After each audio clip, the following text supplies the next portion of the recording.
दोस्तों, एक गरीब चरवाहा होता है। चरवाहा जब गाय भैंस लेके जाता है जंगल में गायों को चराने के लिए, तो उसको घने जंगल में एक ऐसी सुंदर नारी मिलती, यानी कि सुंदर एक ऐसी औरत मिलती जिसे वो देख करके फिदा हो जाता है। दोस्तों, एक बरगद का पेड़ हुआ करता था, वहीं पर वो बैठा करता था और गाय भैंसों को चराया करता था। और वहीं पर एक सुंदर उसे ऐसी औरत मिलती है जिसे देख करके वो मोहित हो जाता है, और मोहित होने के बाद में उससे कई दिन तक वो बात करता है और उसे दुल्हन बना करके घर ले आता है। लेकिन उसे दोस्तों नहीं पता होता है कि जिसे वो घर लाया है वो क्या बला है। उसे नहीं समझ में आता कि ये कोई साधारण औरत नहीं है। लेकिन दोस्तों, वो इस कदर उसके प्यार में बस जाती है कि उसके बाद में दोस्तों फिर वो कुछ ऐसा करता है, वो जान जाता है, कोई उसे बता देता है कि वो औरत नहीं कुछ और ही है। लेकिन उसे वो खोना नहीं चाहता था, इसलिए वो कुछ ऐसा करता है कि दोस्तों इंसानियत भी रो पड़ती है। दरअसल वो औरत तो प्यार करती थी, लेकिन वो उसके साथ विश्वासघात कर देता, और उस विश्वासघात के चक्कर में उसे ऐसा अंजाम भुगतना पड़ता है जो उसने खुद कभी सोचा नहीं था। तो नमस्कार दोस्तों, मेरा नाम अजय। उम्मीद है आप ये कहानी पूरी देखना ज़रूर अच्छी लगेगी। और दोस्तों, चैनल को भी सब्सक्राइब कर लेना और वीडियो को लाइक कर देना। दोस्तों, बहुत पहले की बात है, एक छोटा सा गांव है। उस गांव में एक राम सिंह नाम का व्यक्ति रहता था, यानी कि लड़का रहता था जिसकी उम्र लगभग 20-22 साल की थी। दिखने में वो सुंदर था, लेकिन गरीब घर का था, इसलिए राम सिंह कुछ करता नहीं। पहले के समय में गांव में कुछ काम होता नहीं था, तो वो सारे गांव के जो जानवर होते, यानी कि गाय और भैंसें होती थी, उसको चराने के लिए सारे गांव की गाय भैंस इकट्ठा करके जंगल में ले जाया करता था। और जो थोड़े बहुत पैसे मिलते थे उससे उसका घर चलता था, गुजारा चलता था। दोस्तों, धीरे धीरे समय गुजरता रहता है। एक दिन वो जंगल में जाता है, गाय भैंसों को छोड़ देता है चरने के लिए, और खुद एक बरगद का पेड़ होता है उस पे जाकर के बैठ जाता है, उसके नीचे छाँव में। और बैठने के बाद में वहीं पर आराम किया करता था। ये उसका रोज़ का काम था। दोस्तों, उधर धीरे धीरे घास जो होती है कम हो जाती है, यानी कि जब काफ़ी जानवर उधर जाएंगे, रोज़ घास खाएंगे तो कम हो जाएंगे। अब वो दूसरे दिशा में जाता है जंगल के, और वहाँ भी एक बरगद का पेड़ होता है। उसके नीचे जब वो बैठता है तो उसे एक अजीब सी खुशबू आती है, जैसे कि कोई आसपास चमेली के फूल हों, बहुत ज़्यादा महक आती। वो इधर उधर देखता है, उसे कोई भी चमेली के फूल दिखते नहीं हैं, कोई भी ऐसे फूल नहीं दिखते हैं जिससे उसे अच्छी खुशबू आ सके। वो मन में सोचता है कि हो सकता है ये हवा चल रही, कहीं और फूल हों और वहाँ की खुशबू हमारे पास तक आ रही हो। दोस्तों, वो एक दिन ऐसा देखता है, 2 दिन देखता है, लेकिन ये जब रोज़ होने लगता है उसके साथ में, तो उसे आदत सी पड़ जाती है। और कुछ समय बाद उसी बरगद के पेड़ के नीचे वो सो जाता है। उसके जो गाय भैंसें होती हैं गाँव की, वो चरती रहती हैं। उसकी जब आँख खुलती है, यानी कि उसे पायल की आवाज़ सुनाई देती है, तो उसकी राम सिंह की आँख खुल जाती है। जब वो इधर उधर देखता है तो उसी बरगद के पेड़ के थोड़ी दूरी पर एक स्त्री होती है, यानी कि एक औरत होती है, जो कि पीछे से काफ़ी सुंदर दिख रही थी। वो जा रही होती है। राम सिंह सोचता है कि इतने घने जंगल में दोपहर के टाइम पे कौन हो सकता है। वो आवाज़ मारता है कि तुम कौन हो और इस जंगल में क्या कर रही हो। वो जो औरत होती, स्त्री होती, वो मुड़ कर के देखती है, तो जैसे ही राम सिंह उसकी शक्ल देखता है वो देखता ही रह जाता है। दोस्तों, उसकी आंखों में वो चमक थी जो कि एक अलौकिक शक्ति प्रदर्शन कर रही थी, यानी कि वो समझ नहीं पा रहा था कि इतनी खूबसूरत महिला यहाँ पर आई तो आई कैसे। बाल घुंघराले थे, बहुत ज़्यादा सुंदर थी। दोस्तों, जब वो पूछता है कि तुम कौन हो और इस जंगल में क्या कर रही हो, तो वो औरत कहती कि मेरा नाम लता है और मैं इसी जंगल में रहती हूँ। अब दोस्तों, राम सिंह जैसे ये बात सुनता है वो हैरान हो जाता है कि इतने घने जंगल में अच्छे अच्छे आने से डरते हैं, और ये औरत यहीं पर रहती, वो भी इतनी सुंदर औरत यहाँ पर रहती है।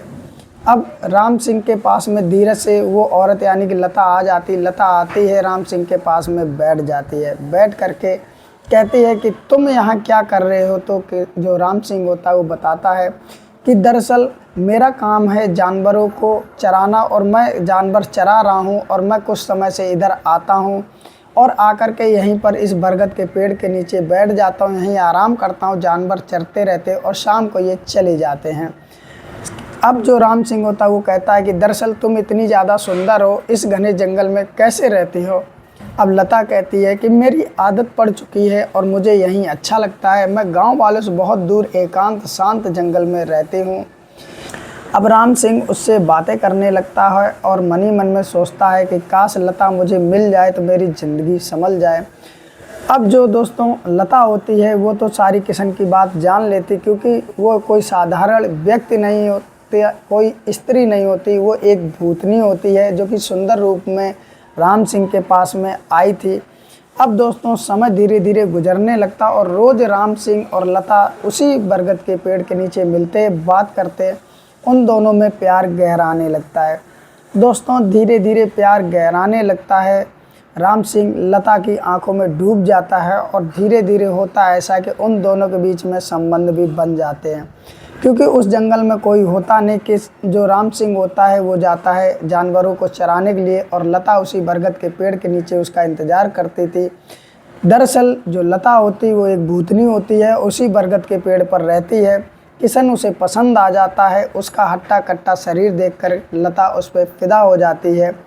अब दोस्तों लेकिन किशन को नहीं पता था कि आखिरकार ये लता है कौन। अब किशन जो होता है जब उससे संबंध बनाता उसे वो आनंद आता है, शायद आज से पहले कभी उसे ऐसा आनंद मिला नहीं।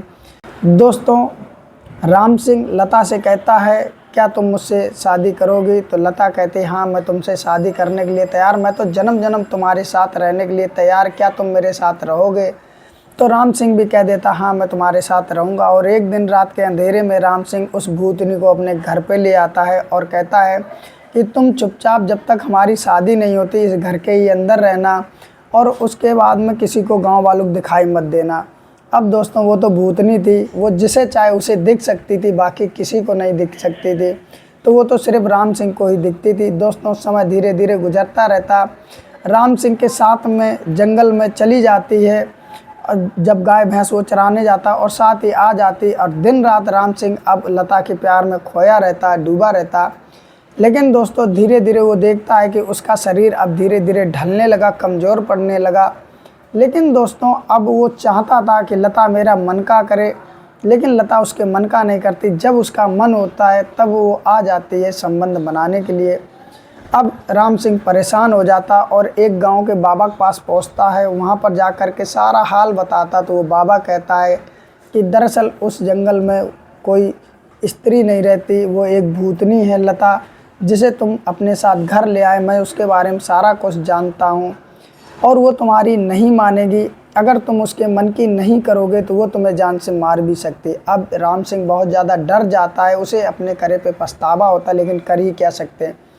वो उस बाबा से पूछता कोई उपाय है, तो वो बाबा कहता है कि उसके पास एक चुनरी होगी, उस चुनरी को तुम ले लेना और ऐसी जगह छुपा देना कि उसको वो चुनरी मिले ना, वो तुम्हारे बस में हो जाएगी, फिर जो तुम कहोगे वो करेगी और जब तुम चाहो उससे प्यार कर सकते, जब तक तुम्हारी इच्छा ना हो वो प्यार करने नहीं बोलेगी, वो तुम्हारे इशारों पर नाचेगी।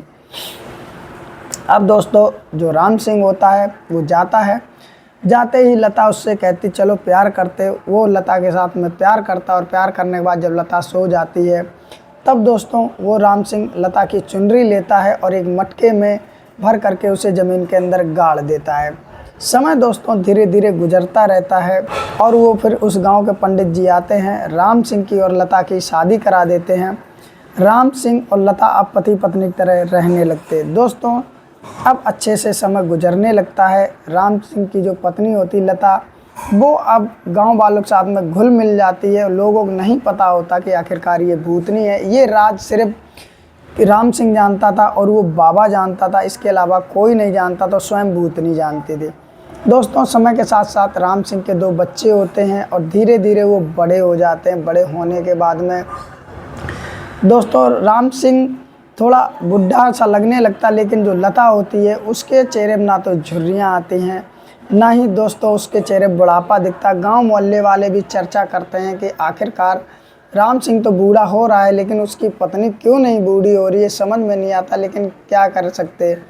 दोस्तों समय और गुजरता है, राम सिंह के बच्चे बड़े हो जाते हैं। अब वो शादी लायक हो जाते हैं, तो वो अपने बच्चों की शादी करता है और शादी करता है तो जो राम सिंह की पत्नी होती है लता, वो कहती है आज मेरे बच्चों की शादी है, आज मुझे दिल खोल के नाचना है, तो मेरी चुनरी मुझे दे दो, आज मैं दिल खोल के नाचूंगी। दोस्तों राम सिंह को भी लगता है कि बहुत साल हो गए साथ रहते रहते, इसे भी मेरे साथ प्यार हो गया होगा, अब शायद ये कहीं नहीं जाएगी।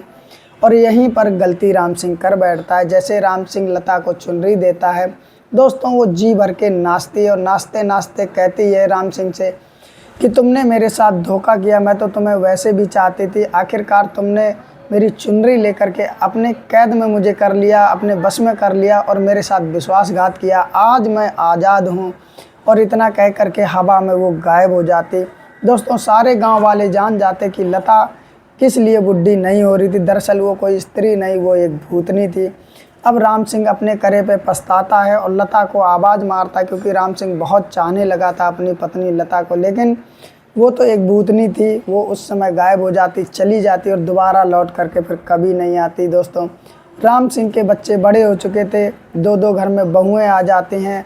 अब दोस्तों राम सिंह बहू वाला हो जाता है, दोबारा वो शादी नहीं करता है, बाकी उम्र वो लता की याद में बिताता है। तो दोस्तों शायद राम सिंह उसकी चुनरी ना लेता तो शायद वो उसके साथ रहती, और प्यार से अगर राम सिंह समझाता तो शायद वो मान भी जाती और उसके हिसाब से उसके साथ प्रेम करती। तो आज की रही दोस्तों ये कहानी आप लोगों को कैसी लगी? अगर अच्छी लगी तो दोस्तों लाइक करना, और लाइक के बाद नीचे हाइप का ऑप्शन आएगा, उस हाइप भी कर देना, जिससे मेरे पॉइंट बढ़ेंगे, वीडियो वायरल होने के चांस रहेंगे। और दोस्तों इस तरह की वीडियो सुननी हो तो चैनल सब्सक्राइब कर लें। सब्सक्राइब करने के बाद एक घंटी का बटन आएगा, घंटी का बटन दबा करके ऑल पे कर दें, जिससे मेरी वीडियो आप तक सबसे पहले पहुंचते रहें।